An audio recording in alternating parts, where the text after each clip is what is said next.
दोस्तों, जरा सोचिए, अगर आपको जिंदगी में अमीर बनने के लिए बुढ़ापे तक इंतजार ही न करना पड़े, अगर आप कम उम्र में ही वो सब पा सकें जो लोग पूरी जिंदगी मेहनत करने के बाद भी नहीं पा पाते, तो क्या ऐसा मुमकिन है?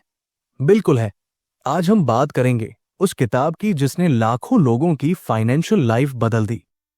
The millionaire fast lane, M J DeMarco द्वारा लिखी गई एक ऐसी किताब जो आपको सिखाती है कि दौलत कमाने का असली शॉर्टकट क्या है और क्यों जिम्मेदारी से भागने वाले लोग कभी अमीर नहीं बन पाते। तो चलिए जानते हैं इस किताब के जरिए कैसे आप भी अपनी जवानी और अपने सपनों दोनों को साथ में जी सकते हैं और बन सकते हैं जिंदगी के असली ड्राइवर। क्या आपने कभी सोचा है कि कैसे किसी ने 22 साल की छोटी उम्र में लिमोजिन जैसी लग्जरी कार खरीद ली? कैसे कोई 30 साल की उम्र में रिटायर होने के बावजूद कंफर्टेबल और शानदार जिंदगी जी रहा है?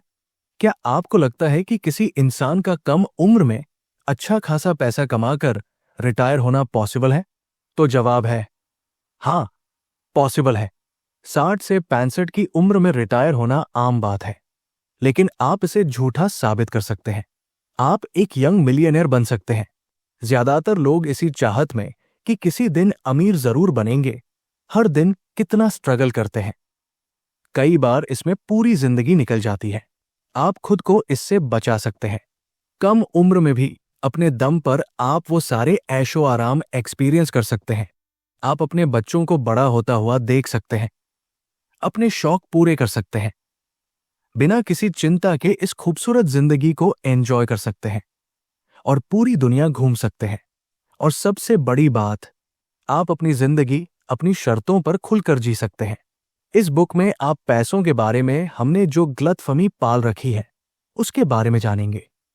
इसे पढ़ने के बाद आप समझ जाएंगे कि पूरी उम्र गुजरने के बाद अमीर बनने का कोई मतलब नहीं रह जाता। ये लग्जरी, ये पैसा तो जवानी में एंजॉय करने की चीजें हैं। इस बुक में 3 तरह की स्ट्रेटेजीज बताई गई है। आप उनके इंपॉर्टेंस और कमियों के बारे में जानेंगे। इन तीनों में से सिर्फ फास्टलेन की स्ट्रेटेजी ही है जो आपको सक्सेस और पैसे के रास्ते पर ले जाती है। पैसा अपनी मंजिल को देखने से नहीं मिलता, बल्कि जो रास्ता आपको वहां तक ले जाता है उस पर फोकस करने से मिलता है। ये रोमांचक सफर आपको ये भी समझा देगा कि असली दौलत वो नहीं जो आपको महंगी चीजें खरीदने का पावर देती है, बल्कि सच्ची दौलत तो फैमिली का साथ, अच्छी हेल्थ और एक आजाद जीवन में छुपी होती है। ये बुक आपको कम उम्र में ही बहुत पैसा कमाने की टेक्निक बताएगी। तो क्या आप इसके लिए तैयार हैं? तो चलिए बिना देर किए शुरू करते हैं। The great deception. सदियों से अमीर बनने का एक घिसापिटा रवैया चला रहा है कि एक ढंग की जॉब ढूंढो, पैसे बचाओ, खर्चे कम करो, म्यूचुअल फंड में पैसा इन्वेस्ट करो और एक दिन आप जरूर अमीर बन जाएंगे। लेकिन ऐसा करने में तो 25 या 30 साल भी लग सकते हैं। इस हिसाब से तो आप पूरी जिंदगी कोल्हू के बैल की तरह मेहनत करते रहेंगे, वो भी सिर्फ इसलिए कि जब आप बूढ़े हों तब अमीर बन सकें। लेकिन जवानी खत्म होने के बाद आप बुढ़ापे में इतने पैसों का करेंगे क्या? इस तरह जीने से आप सिर्फ अपनी जवानी ही नहीं, बल्कि अपना टाइम, हेल्थ और फ्रीडम ये सब गवा देते हैं। आइए एक कहानी से इसे समझते हैं। शिकागो के एक इन्वेस्टमेंट बैंकर ने फास्टलेन के फोरम में अपना एक्सपीरियंस शेयर किया। जब वो 23 साल के थे तो उनकी अच्छी खासी जॉब थी। सैलरी के साथ साथ उन्हें कमीशन भी अच्छी मिल जाती थी। बैंकर ने कहा कि जब भी वो कुछ लोगों को ऐशोआराम की जिंदगी जीते हुए और महंगी स्पोर्ट्स कार चलाते हुए देखते तो उन्हें अपनी जॉब से चिढ़ होने लगती। और वो लोग कोई नौजवान लड़के लड़कियां नहीं थे, बल्कि 50 के आसपास के लोग रहे होंगे। फिर उसने कहा कि एक बार एक 52 साल के आदमी ने उससे कहा था, जब तक आप लग्जरी कार अफोर्ड कर पाएंगे तब तक आप इसे एंजॉय नहीं कर पाएंगे। उम्र के साथ हेल्थ खराब होने लगती है, इच्छाएं कम होने लगती हैं और आप पैसा बचाने के लिए अपनी जिंदगी के उस उम्र को खो देते हैं जो आपको कभी वापस नहीं मिलेगा। The road trip to wealth. हम में से ज्यादातर लोग पैसे को ठीक से समझते ही नहीं। पैसा कोई इवेंट नहीं है ये एक प्रोसेस है। आपको अमीर बनने के लिए एक प्रोसेस से गुजरना होगा। ये एक रोड ट्रिप की तरह है, लेकिन आपको सिर्फ अपनी मंजिल पर फोकस करने के बजाय इस रास्ते का भी आनंद लेने की जरूरत है। तो आपकी मंजिल आपका इवेंट है और ये जर्नी वो प्रोसेस है। अब इस सफर पर जाने के लिए 3 इंपॉर्टेंट चीजों की जरूरत है। पहली तो है कार, जो आप खुद हैं, क्योंकि सिर्फ आप डिसाइड करते हैं कि आपको जाना कहाँ है। दूसरी चीज है कि आप अपनी मंजिल तक जाने के लिए कौन सा रास्ता चुनते हैं, यानी आपकी चॉइसेस। और तीसरी चीज है स्पीड, यानी किस स्पीड से आप अपने आइडियाज को अप्लाई करना शुरू करते हैं। एक बार इस बुक के ऑथर एमजे डेमार्को अपने कुछ दोस्तों के साथ शिकागो से रोड ट्रिप के जरिए साउथ फ्लोरिडा जा रहे थे। बीच रास्ते में उनकी गाड़ी खराब हो गई। वो अब भी अपनी मंजिल से काफी दूर थे और रास्ते में फंस गए थे। ऐसा इसलिए हुआ क्योंकि वो अपनी मंजिल पर फोकस कर रहे थे, उस जर्नी पर नहीं। उन्होंने निकलने से पहले पेट्रोल, कार के इंजन, रोड मैप, इन सभी जरूरी बातों पर ध्यान ही नहीं दिया। अगर उन्होंने इन जरूरी बातों का ध्यान रखा होता तो बिना किसी परेशानी के आराम से अपनी मंजिल तक पहुंच जाते। इसलिए हमेशा याद रखें कि मंजिल तक पहुंचना तो जरूरी है, लेकिन जल्दी पहुंचने के चक्कर में अगर आपने दूसरी बातों को नजरअंदाज किया या गलत रास्ता चुन लिया तो रास्ते में बहुत सी मुश्किलें आ सकती हैं। इसलिए अगर आपने रास्ते पर भी ध्यान दिया तो आप बिल्कुल समय पर अपनी मंजिल तक पहुंच जाएंगे। इमेजिन कीजिए कि एक दिन आप एक ब्लॉग पढ़ते हैं जिसमें लिखा है कि एक कम उम्र के लड़के ने अपनी कंपनी $30 मिलियन में बेच दी। अब ये एक इवेंट है जिसकी हर कोई चर्चा और तारीफ कर रहा है, लेकिन इसके पीछे की कड़ी मेहनत के बारे में कोई नहीं जानता। कोई नहीं जानता कि उस आदमी ने दिन रात बिना रुके, बिना आराम किए अपना कितना टाइम और एनर्जी उस काम में दिया होगा। जब किसी को सक्सेस मिलती है तो हर किसी की नजर उस पर होती है, लेकिन उस सक्सेस के पीछे की लंबी जर्नी और स्ट्रगल के बारे में कोई नहीं जानता। लेकिन सच तो यह है कि वो इवेंट सिर्फ उस जर्नी और उस प्रोसेस की वजह से पॉसिबल हो पाया था। एक बार एक एथलीट ने प्रो बास्केटबॉल का गेम खेलने के लिए $50 मिलियन का कॉन्ट्रैक्ट साइन किया। ये एक इवेंट था जिसे सबने देखा, लेकिन कॉन्ट्रैक्ट पर साइन करने के कुछ ही मिनटों बाद वो एथलीट अमीर नहीं हो गया। उसने अपना नाम बनाने के लिए बहुत मेहनत की, एक लंबा सफर तय किया, तब जाकर उसे वो कॉन्ट्रैक्ट मिला। अपने स्किल को इंप्रूव करने के लिए उसने घंटों प्रैक्टिस की, हजारों बार गिरा, ना जाने कितनी बार उसे अपने घाव की वजह से सर्जरी करवानी पड़ी। आपको क्या लगता है उसे सब आसानी से मिल गया होगा? नहीं, उसे भी कई बार रिजेक्ट किया गया, वो कई बार फेल भी हुआ। उसने अच्छे बुरे हर तरह के दिन देखे और इन्हीं खट्टे मीठे एक्सपीरियंस ने उसकी जर्नी को उसकी मंजिल तक पहुंचाया। चलिए, मान लीजिए कि आप कुकीज बनाना चाहते हैं। आप किचन में जाते हैं और एक बाउल में चीनी और आटा मिक्स कर देते हैं। आपको क्या लगता है क्या होगा? क्या आप आंखें बंद करेंगे और कुकीज अपने आप तैयार हो जाएंगी? नहीं, ऐसा कुछ भी नहीं होने वाला जब तक आप कुकीज बनाने वाले हर सामान को बाउल में नहीं डालेंगे, एक रेसिपी में दिए गए हर इंस्ट्रक्शन को फॉलो नहीं करेंगे, तब तक कुकीज नहीं बन सकती। तो सक्सेस भी एक रेसिपी की तरह है। जब तक आप जरूरी बातों का ध्यान नहीं रखेंगे, तब तक आपको दौलत नहीं मिल सकती। अगर एक भी इंग्रेडिएंट छूट जाए तो रेसिपी खराब हो जाती है। इसलिए हर पहलू पर ध्यान दें, तब आपको एक्स्ट्राऑर्डिनरी सक्सेस मिलेगी। 10 साइडवॉक रोड मैप। आइए अब रोड मैप के बारे में समझते हैं। एमजे ने समझाया है कि 3 तरह के रोड मैप होते हैं। पहला है साइडवॉक रोड मैप, जो आपको पैसों की तंगी और गरीबी की ओर ले जाता है। इसे फॉलो करने वालों को साइडवॉकर कहते हैं। ये लोग लाइफ में कोई फाइनेंशियल प्लान नहीं बनाते। वो अपनी इनकम को अपने रोज के खर्चों और कई बार फिजूल खर्चों के कारण उड़ा देते हैं।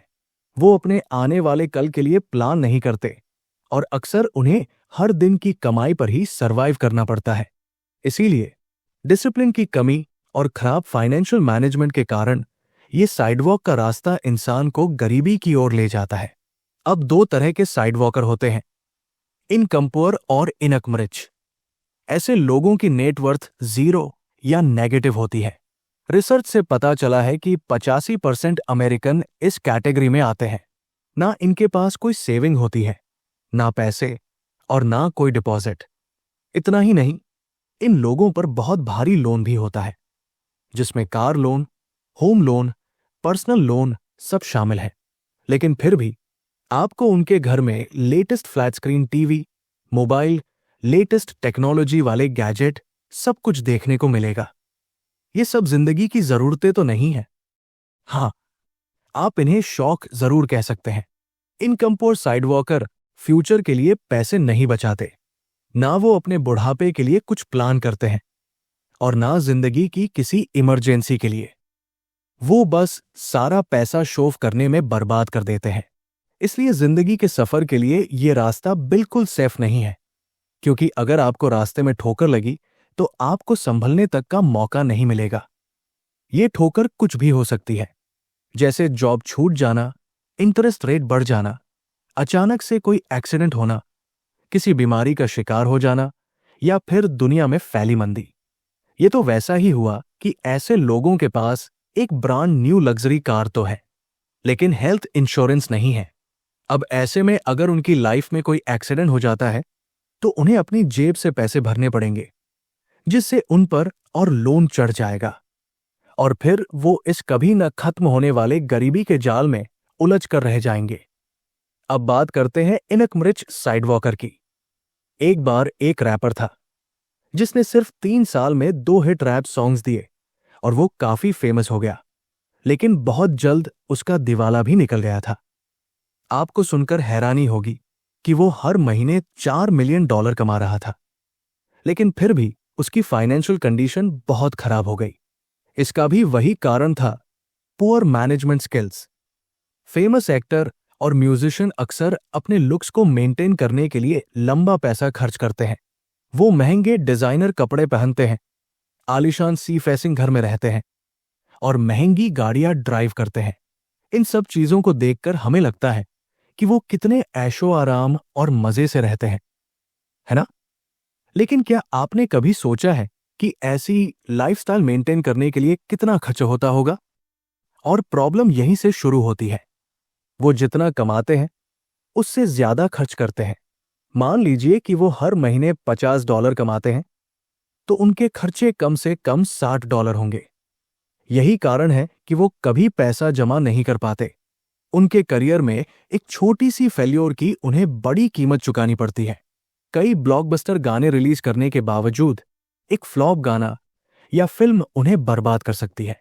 हैज योर वेल्थ बिन टॉक्सिफाइड? हम अक्सर वेल्थ को उन महंगी चीजों से आंकते हैं जो हमारे पास होती है, लेकिन ये नजरिया गलत है।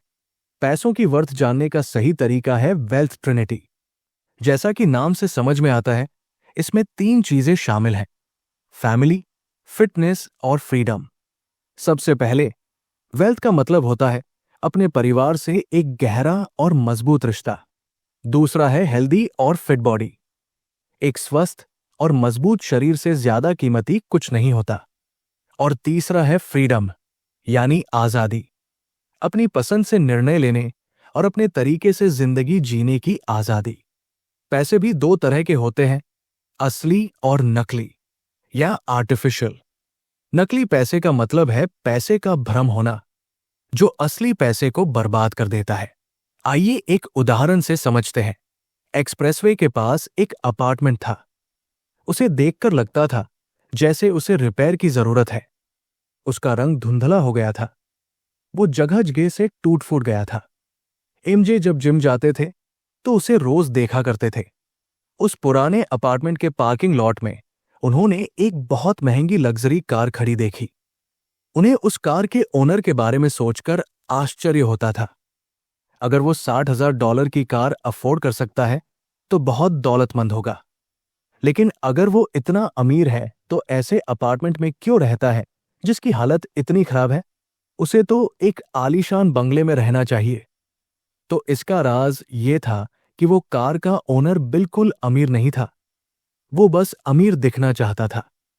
इसे ही आर्टिफिशियल वेल्थ कहते हैं, ऐसा तब होता है जब आप सच में पैसे वाले नहीं होते, लेकिन पैसे वाले होने का दिखावा करते हैं। आइए एक और कहानी सुनते हैं जो साबित कर देगी कि महंगी चीजें होने से कोई पैसे वाला नहीं हो जाता। हेनरी सुकरानो एक बड़ी दवाई बनाने वाली कंपनी में काम करता था। वहां वो अच्छा कमा रहा था। कुछ समय बाद हेनरी ने अपना ड्रीम हाउस खरीदा, जिसकी कीमत थी $1.8 मिलियन। उस आलिशान बंगले में स्विमिंग पूल, 5 गाड़ियों के लिए बड़ी गैराज, घोड़ों को रखने का अस्तबल और वो सब कुछ था जो आप एक सपनों के घर में सोच सकते हैं। वहां रहने से हेनरी को लगता था कि वो बहुत अमीर है।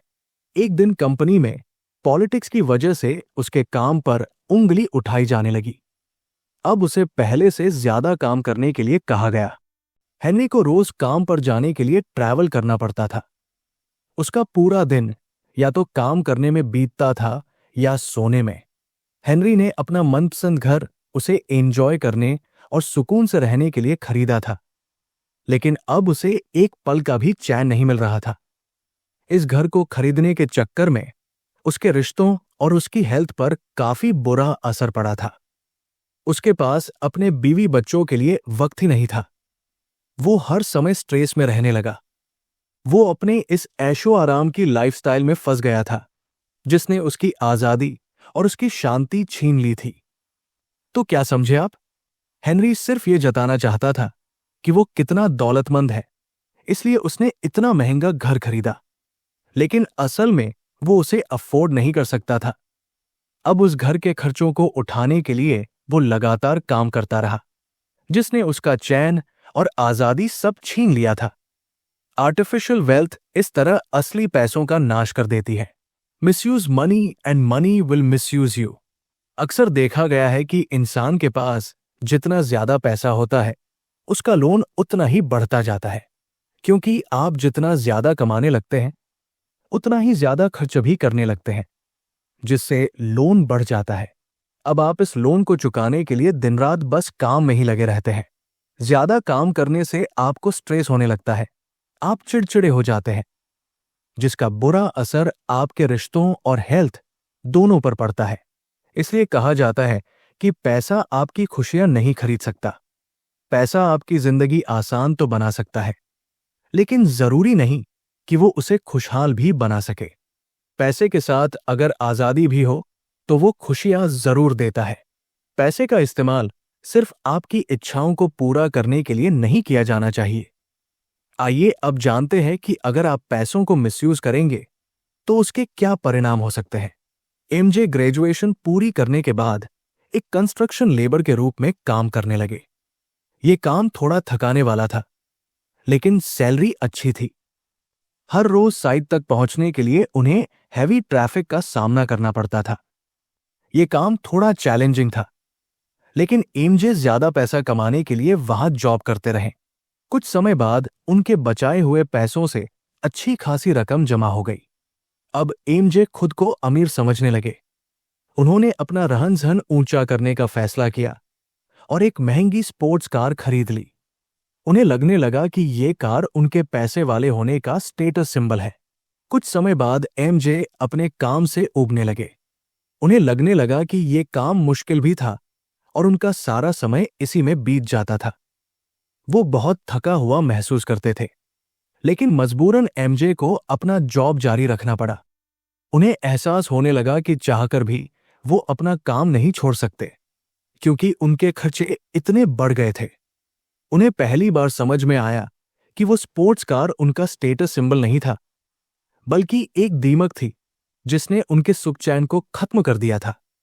इसी बात को और गहराई से समझने के लिए आइए एक और कहानी सुनते हैं।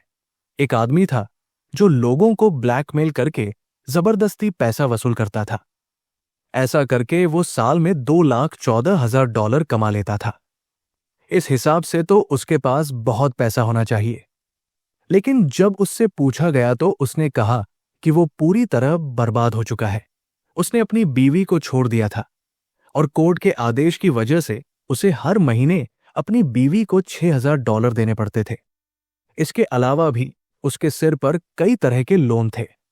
उसने लोगों को ब्लैकमेल किया ताकि वो फ्रीडम और खुशी हासिल कर सके। लेकिन वो कभी ये हासिल नहीं कर पाया क्योंकि उसने पैसों का गलत इस्तेमाल किया था और अब पैसा ही उसे गलत रास्ते पर ले जा रहा था। उसके पास पैसा था, मगर वो अब भी कर्ज में डूबा हुआ था।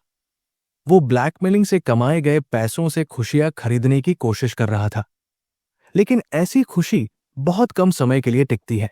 उसे एहसास ही नहीं हुआ कि कर्ज ने उसे पैसों का गुलाम बना दिया था और वो उस गुलामी से आजादी चाहता था। Wealth demands accountability. क्या आपने हिच हाइकिंग के बारे में सुना है? हिच हाइकिंग का मतलब है सफर पर निकलना, लेकिन रास्ते में दूसरों से लिफ्ट लेकर आगे बढ़ना। अब यह बहुत ही रिस्की और खतरनाक होता है। कई लोग ऐसा किसी जर्नी के दौरान ही नहीं, बल्कि अपनी जिंदगी में भी करते हैं, जहां वो अपने फाइनेंशियल प्लान का कंट्रोल दूसरों को सौंप देते हैं। इसमें आपके फाइनेंशियल डिसीजन कोई और लेता है। ऐसे लोग अक्सर असहाय और दूसरों पर डिपेंडेंट हो जाते हैं। इससे बचने का उपाय है जिम्मेदारी लेना, रिस्पॉन्सिबल बनना। जिम्मेदार होने का मतलब है कि आप अपनी गलतियों को स्वीकार करते हैं। इसका मतलब यह भी है कि आप गलती को दोहराते नहीं हैं। एक दिन एमजे अपनी एक दोस्त के साथ रेस्टोरेंट में डिनर कर रहे थे। उसने एमजे को बताया कि उसका आइडेंटिटी कार्ड खो गया था, जिस वजह से वो बहुत परेशान थी। एमजे ने पूछा कि यह कैसे हुआ, तो उसने कहा कि मेक्सिको के एक रेस्टोरेंट में उसका पर्स चोरी हो गया था। उस पर्स में आइडेंटिटी कार्ड के साथ साथ और भी कई इंपॉर्टेंट पेपर्स थे और वो चोरी हो जाने से उसे बहुत नुकसान हुआ था।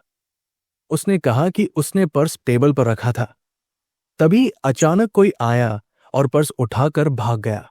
इस स्टोरी में यह समझाया गया है कि ये उस औरत की गलती थी कि उसका पर्स चोरी हो गया था। ये जानते हुए कि पर्स में इंपॉर्टेंट पेपर्स थे, उसने बड़ी लापरवाही से उसे ऐसे ही टेबल पर रख दिया। सबसे आश्चर्य की बात तो ये थी कि उसका पर्स पहले भी चोरी हुआ था। अपनी गलती को एक्सेप्ट कर उससे सीखने के बजाय उसने दोबारा वो गलती दोहराई। उसे टेबल पर अपना पर्स रखने की आदत थी। इसी का मतलब होता है हिचहाइकिंग। वो औरत खुद अपने आप को एक विक्टिम बना रही थी। यही उसकी गलती थी। जो कुछ भी हुआ, उसे उसकी जिम्मेदारी लेकर दोबारा दोहराने से बचना चाहिए था। हेनरी को रोज काम पर जाने के लिए ट्रैवल करना पड़ता था। उसका पूरा दिन या तो काम करने में बीतता था या सोने में। हेनरी ने अपना मनपसंद घर उसे एंजॉय करने और सुकून से रहने के लिए खरीदा था, लेकिन अब उसे एक पल का भी चैन नहीं मिल रहा था। इस घर को खरीदने के चक्कर में उसके रिश्तों और उसकी हेल्थ पर काफी बुरा असर पड़ा था। उसके पास अपने बीवी बच्चों के लिए वक्त ही नहीं था। वो हर समय स्ट्रेस में रहने लगा। वो अपने इस ऐशो आराम की लाइफस्टाइल में फंस गया था, जिसने उसकी आजादी और उसकी शांति छीन ली थी। तो क्या समझे आप? हेनरी सिर्फ ये जताना चाहता था कि वो कितना दौलतमंद है, इसलिए उसने इतना महंगा घर खरीदा, लेकिन असल में वो उसे अफोर्ड नहीं कर सकता था। अब उस घर के खर्चों को उठाने के लिए वो लगातार काम करता रहा, जिसने उसका चैन और आजादी सब छीन लिया था। आर्टिफिशियल वेल्थ इस तरह असली पैसों का नाश कर देती है। Misuse money and money will misuse you. अक्सर देखा गया है कि इंसान के पास जितना ज्यादा पैसा होता है, उसका लोन उतना ही बढ़ता जाता है, क्योंकि आप जितना ज्यादा कमाने लगते हैं, उतना ही ज्यादा खर्च भी करने लगते हैं, जिससे लोन बढ़ जाता है। अब आप इस लोन को चुकाने के लिए दिन रात बस काम में ही लगे रहते हैं। ज्यादा काम करने से आपको स्ट्रेस होने लगता है, आप चिड़चिड़े हो जाते हैं, जिसका बुरा असर आपके रिश्तों और हेल्थ दोनों पर पड़ता है। इसलिए कहा जाता है कि पैसा आपकी खुशियां नहीं खरीद सकता। पैसा आपकी जिंदगी आसान तो बना सकता है, लेकिन जरूरी नहीं कि वो उसे खुशहाल भी बना सके। पैसे के साथ अगर आजादी भी हो, तो वो खुशियां जरूर देता है। पैसे का इस्तेमाल सिर्फ आपकी इच्छाओं को पूरा करने के लिए नहीं किया जाना चाहिए। आइए अब जानते हैं कि अगर आप पैसों को मिसयूज करेंगे तो उसके क्या परिणाम हो सकते हैं। एमजे ग्रेजुएशन पूरी करने के बाद एक कंस्ट्रक्शन लेबर के रूप में काम करने लगे। ये काम थोड़ा थकाने वाला था, लेकिन सैलरी अच्छी थी। हर रोज साइट तक पहुंचने के लिए उन्हें हैवी ट्रैफिक का सामना करना पड़ता था। ये काम थोड़ा चैलेंजिंग था, लेकिन एमजे ज्यादा पैसा कमाने के लिए वहां जॉब करते रहे। कुछ समय बाद उनके बचाए हुए पैसों से अच्छी खासी रकम जमा हो गई। अब एमजे खुद को अमीर समझने लगे। उन्होंने अपना रहन-सहन ऊंचा करने का फैसला किया और एक महंगी स्पोर्ट्स कार खरीद ली। उन्हें लगने लगा कि ये कार उनके पैसे वाले होने का स्टेटस सिंबल है। कुछ समय बाद एमजे अपने काम से ऊबने लगे। उन्हें लगने लगा कि ये काम मुश्किल भी था और उनका सारा समय इसी में बीत जाता था। वो बहुत थका हुआ महसूस करते थे, लेकिन मजबूरन एमजे को अपना जॉब जारी रखना पड़ा।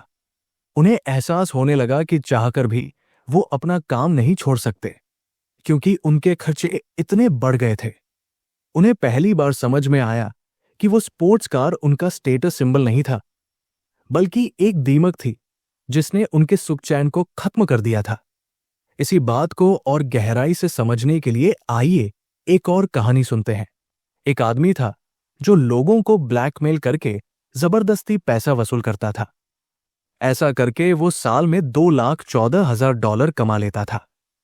इस हिसाब से तो उसके पास बहुत पैसा होना चाहिए, लेकिन जब उससे पूछा गया तो उसने कहा कि वो पूरी तरह बर्बाद हो चुका है।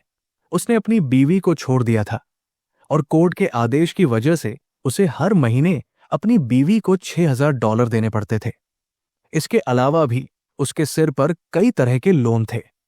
उसने लोगों को ब्लैकमेल किया ताकि वो फ्रीडम और खुशी हासिल कर सके, लेकिन वो कभी ये हासिल नहीं कर पाया क्योंकि उसने पैसों का गलत इस्तेमाल किया था और अब पैसा ही उसे गलत रास्ते पर ले जा रहा था। उसके पास पैसा था, मगर वो अब भी कर्ज में डूबा हुआ था। वो ब्लैकमेलिंग से कमाए गए पैसों से खुशियां खरीदने की कोशिश कर रहा था, लेकिन ऐसी खुशी बहुत कम समय के लिए टिकती है। उसे एहसास ही नहीं हुआ कि कर्ज ने उसे पैसों का गुलाम बना दिया था और वो उस गुलामी से आजादी चाहता था। Wealth demands accountability. क्या आपने हिच हाइकिंग के बारे में सुना है? हिच हाइकिंग का मतलब है सफर पर निकलना, लेकिन रास्ते में दूसरों से लिफ्ट लेकर आगे बढ़ना। अब यह बहुत ही रिस्की और खतरनाक होता है। कई लोग ऐसा किसी जर्नी के दौरान ही नहीं, बल्कि अपनी जिंदगी में भी करते हैं, जहां वो अपने फाइनेंशियल प्लान का कंट्रोल दूसरों को सौंप देते हैं। इसमें आपके फाइनेंशियल डिसीजन कोई और लेता है। ऐसे लोग अक्सर असहाय और दूसरों पर डिपेंडेंट हो जाते हैं। इससे बचने का उपाय है जिम्मेदारी लेना, रिस्पॉन्सिबल बनना। जिम्मेदार होने का मतलब है कि आप अपनी गलतियों को स्वीकार करते हैं। इसका मतलब यह भी है कि आप गलती को दोहराते नहीं हैं। एक दिन एमजे अपनी एक दोस्त के साथ रेस्टोरेंट में डिनर कर रहे थे। उसने एमजे को बताया कि उसका आइडेंटिटी कार्ड खो गया था, जिस वजह से वो बहुत परेशान थी। एमजे ने पूछा कि यह कैसे हुआ, तो उसने कहा कि मेक्सिको के एक रेस्टोरेंट में उसका पर्स चोरी हो गया था। उस पर्स में आइडेंटिटी कार्ड के साथ साथ और भी कई इंपॉर्टेंट पेपर्स थे और वो चोरी हो जाने से उसे बहुत नुकसान हुआ था। उसने कहा कि उसने पर्स टेबल पर रखा था, तभी अचानक कोई आया और पर्स उठाकर भाग गया। इस स्टोरी में यह समझाया गया है कि ये उस औरत की गलती थी कि उसका पर्स चोरी हो गया था। ये जानते हुए कि पर्स में इंपॉर्टेंट पेपर्स थे, उसने बड़ी लापरवाही से उसे ऐसे ही टेबल पर रख दिया। सबसे आश्चर्य की बात तो ये थी कि उसका पर्स पहले भी चोरी हुआ था। अपनी गलती को एक्सेप्ट कर उससे सीखने के बजाय उसने दोबारा वो गलती दोहराई। उसे टेबल पर अपना पर्स रखने की आदत थी। इसी का मतलब होता है हिचहाइकिंग। वो औरत खुद अपने आप को एक विक्टिम बना रही थी। यही उसकी गलती थी। जो कुछ भी हुआ, उसे उसकी जिम्मेदारी लेकर दोबारा दोहराने से बचना चाहिए था।